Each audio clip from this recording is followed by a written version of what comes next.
अध्याय 10। मेरे प्रिय अर्जुन, मैं आपको भगवद गीता के अध्याय 10 में वर्णित अपने दिव्य ऐश्वर्य के ज्ञान पर प्रकाश डालूंगा। अर्जुन, तुमने मुझसे मेरी दिव्य महिमा का वर्णन करने के लिए कहा है और मैं उन्हें तुम्हारे सामने प्रकट करूंगा। लेकिन पहले तुम्हें मेरे अस्तित्व की प्रकृति को समझना होगा। मैं सर्वोच्च भगवान, सभी सृष्टि का स्रोत और सभी दिव्य गुणों का अवतार हूँ। अब, हे अर्जुन, जब मैं अपने विभूति या दिव्य ऐश्वर्य का वर्णन कर रहा हूँ, तब तुम ध्यान से सुनो। मैं सारी सृष्टि का स्रोत हूँ और सब कुछ मुझसे ही उत्पन्न होता है। बुद्धिमान लोग, जिन्होंने मेरे सच्चे स्वरूप को जान लिया है, भक्ति के साथ मेरी पूजा करते हैं और मेरी महिमा गाते हैं। तुम लोग मेरी दिव्य महिमा के बारे में जानना चाहते हो। बहुत अच्छा, मैं आपको बताऊंगा। मैं पराक्रमी विष्णु, आदि पुरुष, प्रथम प्राणी हूँ। मैं अपरिवर्तनीय और शाश्वत हूँ।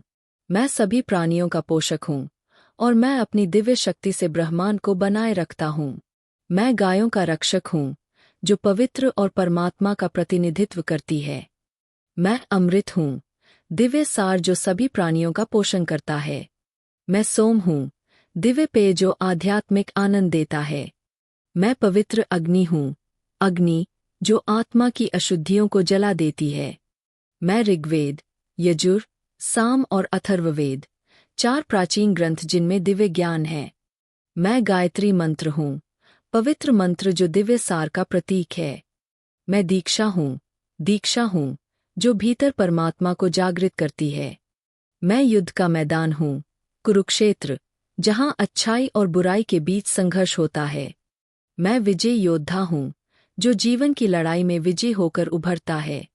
मैं शांतिदूत हूँ, जो दुनिया में सद्भाव और संतुलन लाता है। मैं सूरज हूँ, चमकदार प्रकाश जो दुनिया को रोशन करता है।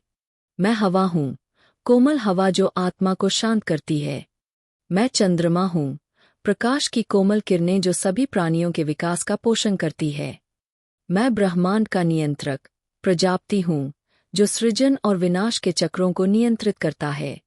मैं सर्वव्यापी और सर्वज्ञ हूँ। मैं ब्रह्मांड का भगवान हूँ, ईश्वर हूँ, जो सभी प्राणियों का पालन और पोषण करता है। इस प्रकार, अर्जुन, मैंने तुम्हें अपने दिव्य ऐश्वर्य, अपनी विभूति को प्रकट किया है।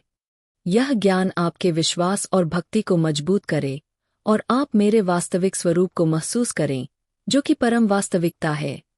अब आगे बढ़ो, अर्जुन, और मेरा दिव्य आशीर्वाद आप पर हो।